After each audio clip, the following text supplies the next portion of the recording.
Delhi Melbourne വിമാനം റദ്ദാക്കിയതിൽ air ഇന്ത്യക്കെതിരെ യാത്രക്കാരുടെ പ്രതിഷേധം ഇന്ന് പുലർച്ചെ 1:15 ഡൽഹിയിൽ നിന്ന് പുറപ്പെടേണ്ടിയ വിമാനം മുന്നറിയിപ്പില്ലാതെ റദ്ദാക്കി. പകരം സംവിധാനം ഒരുക്കിയില്ലെന്ന് യാത്രക്കാരുടെ പരാതി. ഖേദപ്രകടനമായി എയർ ഇന്ത്യ.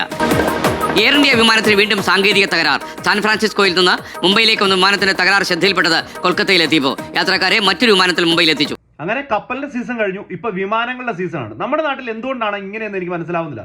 എന്തൊരു അപകടം നടന്നാലും അതിനെ ചുറ്റിപ്പറ്റിക്കൊണ്ട് കുറച്ച് നാളെ തന്നെ അതുമായിട്ട് ബന്ധപ്പെട്ടിട്ടുള്ള അപകടങ്ങൾ മാത്രമായിരിക്കും നമ്മുടെ നാട്ടിൽ നടക്കുന്നത്. പക്ഷെ ഞാനിപ്പോ ഈ ചോദ്യം ചോദിക്കാനായിട്ട് വന്നത്, എന്തുകൊണ്ടാണ് നമ്മുടെ വ്യോമയാന മേഖലയിൽ ഈ എയർ ഇന്ത്യക്ക് മാത്രം ഇത്രയധികം ഫ്ലൈറ്റുകൾക്ക് കംപ്ലൈന്റുകൾ വരുന്നു, അതുപോലെ തന്നെ ഫ്ലൈറ്റുകൾ റദ്ദാക്കുന്നു, ഫ്ലൈറ്റുകൾ താമസിച്ചോടുന്നു. മറ്റൊരു തരത്തിലുള്ള വിമാന കമ്പനികളും ഇങ്ങനെയുള്ള വാർത്തകൾ കണ്ടിട്ടില്ല.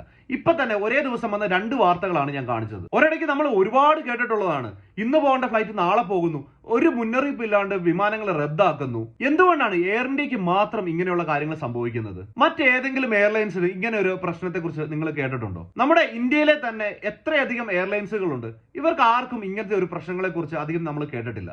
എന്തുകൊണ്ടാണത്?